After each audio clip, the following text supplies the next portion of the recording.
Welcome into the Patriots Hub podcast. Alex Barth here with David Andrews after the Patriots 23-20 win in Buffalo against the Bills. Just start big picture, David. I mean, what a football game and what a win for this team. Well, I think one, obviously, it's weird to say I'm in media, you're in media, but we're still fans of the football team. And we have entertaining football to watch, which I don't, even if we won games in the last 3 years, they weren't the most entertaining games. Like, we have an entertaining, you got Stephon Diggs, you've got Drake May making these, like, this is entertaining to watch. And then let's go to the actual game, like a huge statement win on the road, hostile environment, prime time, game-winning drive against what people would say would probably be a Super Bowl favorite, last unbeaten team in the NFL. Like, it was a great win. It was a great team win in all aspects, and really just saw a lot of bad football at times, but really good football. And the one thing I'll say about Buffalo, I don't think Buffalo played great. Yep. Now, in saying that, the Patriots could have squandered a lot of the opportunities Buffalo gave them, but they didn't. The one where you would look at and say they squandered was the fumble, and then the next play, fumble, give it back to them. But other than that, just a complete game out of the Patriots, I thought. And look, even though Buffalo didn't play great, like I said, that's still a really good football team. And a lot of teams go up there and they can get away. Buffalo can get away with that. And the Patriots made them pay. And that's what good football teams do. You mentioned full team win. We've talked a lot about offense the first few weeks we've been doing this, but you came in hot on the defense. So I want to start there and what this front did, and Barmore and Milton Williams playing through an injury, and we can get to the secondary in a second. But I thought, there were times in this game Josh Allen maybe had a little too much time to throw, but when they needed that front to make a play, it felt like pretty much every time they stepped up and made a play. The thing is with Josh Allen, like, I kept reminding myself watching the film this morning, which it was quick turnaround, not as quick as they're having right now, but for us, you don't really get to digest the game as much, which was interesting to me now, kind of being in this role. You play at 1:00, you get done, you think about the game all night, and then you watch it Monday morning. Now it was kind of like ended at midnight or whatever it was, and then up this morning, you just doesn't have a lot of time to digest it. But looking at it, Barmore was still disruptive. And I kept watching it back. I kept getting frustrated. And I kept having to remind myself, like, that's Josh Allen over there. Like, he's going to get his. And a lot of those plays that he made, no one else in that, maybe Drake now, but no one else is making those type of plays, And so it's one of those things where you're kind of like looking at it at an asterisk, because you're like, man, you're getting frustrated. But, like, you got to remember who that is. But the biggest thing to me is they made this offense one-dimensional. They made it run through Josh, which, granted, he can do. Now it's hard. But I think where you've seen a lot of Buffalo's success in the last few years is James Cook. And now you've got this two-headed weapon of, what are you going to do? You're going to stop Josh Allen? All right, well, James Cook's going to go for 150. And how well can you really stop Josh Allen? So that, to me, shutting James Cook down was the biggest success on the defense. I mean, Josh Allen was the leading rusher with 50-something yards, I think it was. Like, and, I mean, James Cook's a top 5 running back in the league right now in rushing. So to shut him down, hats off to the front. Landry was in the backfield a lot. Be more, like we said, Milton Williams, Spillane. I think that was the key on the defensive side of the ball, was shutting James Cook down and making Josh Allen beat him, which, like I said, hats off to them too, because he can do that, but it becomes a lot harder for him. And then you get big plays in the secondary on the back end of that. I thought Christian Gonzalez, really good second half. Couple plays in the first half, thought like maybe still working his way back, but it feels like he's found a rhythm. Right. He hasn't played a lot of football. But what was the one that, like, kind of come back across the middle he broke up? The late one to Shakir. That was He covers, if you go back and watch that on, like, the All-22, he covers a ton of ground to get to that spot. And then even the one in the back of the end zone to, I forget who that was. Coleman, wasn't a great, but you see a lot of those, like the Tre'Davious White pass interference, like that was a great play.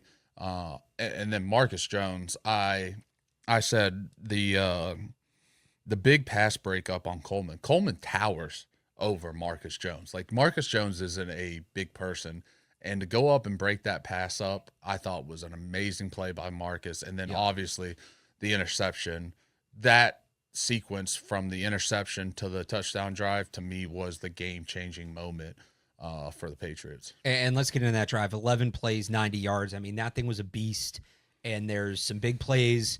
There's some small plays, like a sneaky play for me on that drive is they get it into a 2nd and 10. They hit a screen to Pop Douglas. You get a big cut block from Will Campbell, big block from Kyle Williams. Is that the one he went for like 8 yards or something? So they get into that third manageable, and then I think it's 2 plays later, he hits Hunter Henry deep up the seam that really gets that thing going. That was a great catch by Hunter. It was just a all around. I think a big thing for this team is they can't get too predictable. They can't get too one-dimensional. That just felt like everything firing on all cylinders. Yeah, and I think the way Drake May's playing right now is, and look, I love Josh and I love what Josh does, but like a lot of the plays last night that Drake May have made, Josh is not drawing them up. No offensive coordinator is drawing them up like that. But that's what having these dynamic quarterbacks allow you to do, and allow you to, I think someone tweeted at me, tell Tom he could never make that play. Tom knows he could never make that play. Now, Tom could do a lot of different things, but it's just, he's dynamic, the decision-making.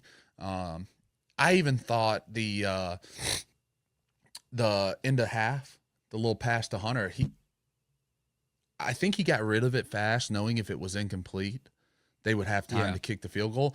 In reality, if he had let the play extended, if there was more time, he had Hunter. Hunter beat Milano on that play. Milano kind of grabbed him and fell down, and Drake got it to him. And, I think it was Drake's mind of like, if I get it to him now and it's incomplete, like, we'll have time. If not, if I waited, who knows what happened. So, and then the end of the game drive, the last play before the field goal, him not throwing the ball out of bounds is huge for multiple reasons. Buffalo didn't have any timeouts. If you miss the field goal, they're at the 42-yard 42-yard line, right? They're right around midfield, Yeah, so I mean, and there's more time on the clock. Like, that allowed the time to run down and only give them whatever it was when they had the ball back, like under 20 seconds. So, and you know what, too? Against Miami, in a very similar spot, he threw that ball away. Yeah. So you see the development of it. I just thought that, and I think I saw Vrabel, like, Drake was kind of upset because, trying to get in better field goal range, obviously. But I see Vrabel being like, no, that was good. And, like, I don't know what he said to him. It was on the sideline, like, kind of hyping him up. Like, to me, that was a smart football play. Like, nothing's there. Sure, if it was maybe different situation, throw it away, whatever. But nothing was there in that situation. Going down, inbounds, running clock down, it was a huge play, I think. On Drake, I'll just ask you this because it's funny. I see everybody today on social media very definitively saying this was the best throw of Drake May's night, but there's 2 throws. There's the one to Diggs when he's rolling out right down the field, and then there's the one where he has, I think it was Daquan Jones hanging on him, and he flips it forward. The Daquan Jones one to me was, because that could have wrecked that drive. Wasn't that the 2-minute drive to start? That was the first play, just before 2-minute warning. So that could have destroyed that drive. You're looking at, 2nd and 18 now? Something like that, yeah. Whatever it was, and that's hard. And so the rollout one, the deep one to Stephon Diggs, that is a hell of a throw. Where he threw it, put it up there for your guy. And it kind of goes back to what we were talking about last week, I think, on that 4th down. The trust he has with Diggs right now is super impressive, which I got to give Stephon. I don't know which doctor he went and saw. Like, I wasn't too keen on the signing right away, not because he's a great player, but, he's older, coming off an ACL. Sure. I didn't expect him really to be contributing to this football team until November. And, I mean, what is it? It's last week was end of September, and he's got 100 and something yards, like back-to-back 100-yard games right now. My hat's off to him. What he did, what he's done to get back on that football field and contribute the way he's done, and then his leadership, and just his presence as a veteran receiver. That, to me, is what has been really keen. Like the long throw, like him working and knowing how to work back for his quarterback and get into that spot. Like it's just huge. His presence as a veteran right now to me is almost more important than what he's contributing on the field. And he's contributing a lot. But you mentioned the veteran leadership. He's hyping guys up last night on the sideline. Yeah. He goes to Ramondre Stevenson after the fumble, hypes him up. Stevenson obviously bounces back 2 touchdowns. They're going to need him. Antonio Gibson, hopefully okay, but that did not look like a good situation. I think that's going to be a big loss for this football team in a lot of ways. I think he's dynamic with the balls in his hand. Obviously, we saw the kick return a few weeks ago, and you kind of saw after the fumble, like he came in there and that running game started to excel a little bit. Yep. And I mean, he was that close to breaking that toss on the Patriots sideline. We always used to say, the front side runs going and the backside are the touchdown blocks. And it was the backside guy. Just got to try to do a little better job finishing that, tripped him up right there. If not, it's him one-on-one with the safety at 20 yards. And I don't think, Buffalo's safeties are, a can of kick-ass. So, it's going to be a big loss. I said last night on Twitter that, I thought the fans were going to get to see. They've been calling for Trayvon Henderson, right? And want to see him, especially with the situation, that we saw to continue last night with the fumbling. And I looked at him and, I don't know if he's ready. And I understand why fans want to see him because he is dynamic. And I think he can be very beneficial to this football team. But like one play that stuck out to me was the flea flicker.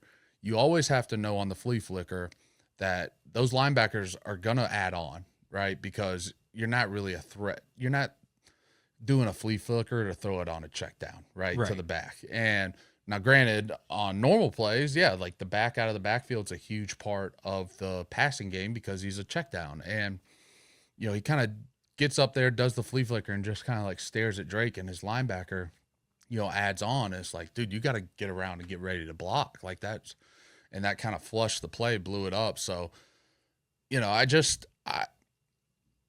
seems like the game is overwhelming him right now. And hopefully, maybe and then it's hard because they've obviously made a point that Ramondre is going to play. Yeah. So now you got Ramondre and Antonio, which you're going to get a lot of those guys the reps in practice. It's hard it's different like a Brandon Bolden on our team, right? In the past, like this was a guy who'd been in the system, knew what to do. Even if he didn't get the reps in practice, he was experienced and had made these plays before. So if you had a situation where you had backs go down, you felt comfortable putting Brandon Bolden in there. With Trayvon, I don't know how many reps he's getting in practice. So when you get in the game and it's like, all right, he doesn't have all these reps, do you really feel comfortable putting him in? So hopefully we see his workload go up, the game settles down for him a little bit, because I do think he can help the football team with some of his ability. But right now, to me, he looks a little out of whack, and it just looks like it's a lot for him. And hopefully the situation, granted it's an unfortunate one, but hopefully that allows him to get more reps, get more comfortable. There was one play I thought, it's on the pass on Henry before the half where he steps up, helps Chip. I think it was Bosa who tries the inside move on Campbell.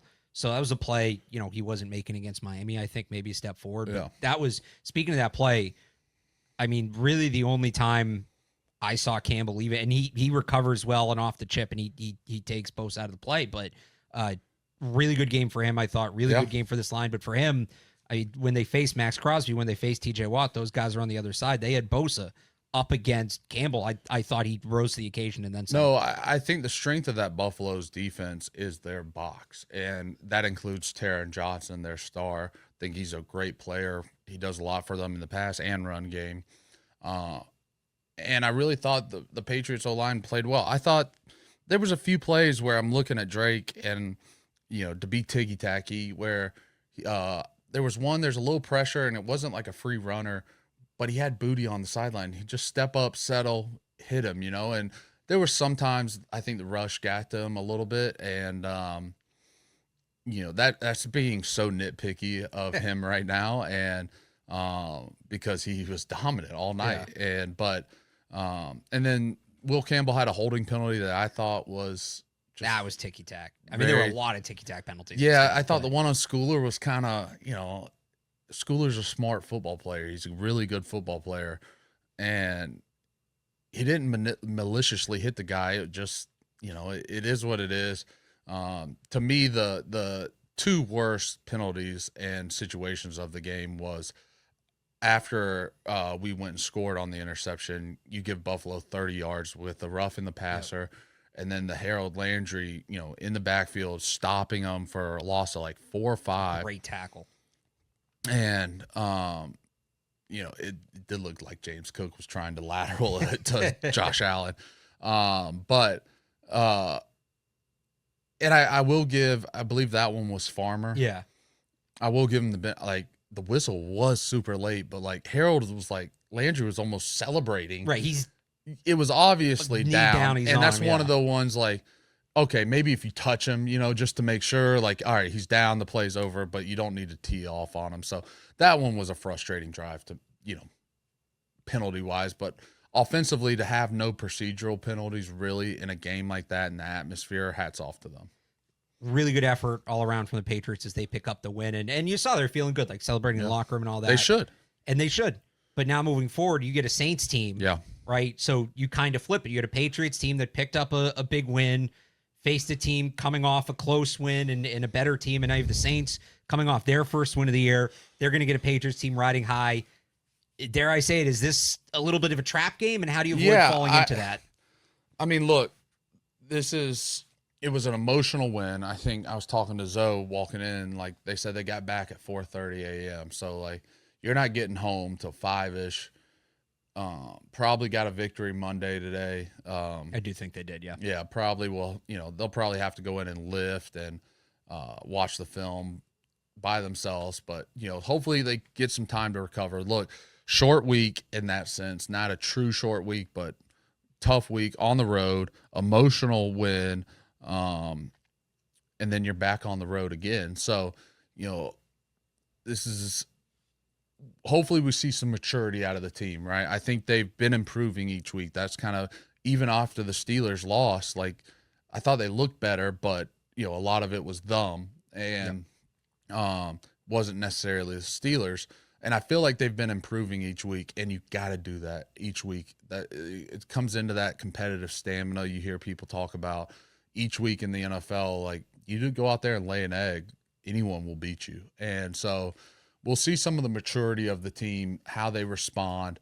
To me, all signs point forward because of what they've done the last few weeks. But not that the Saints are a great football team. I think it will be a challenge because it's the NFL, like I said, and all the factors going into what they're coming off of. Hopefully they come in Wednesday, ripping, ready to go, have a great week of practice, which I think they've had because you don't get those results by just rolling it out there. So see some maturity out of this football team this week, I think, and how they respond.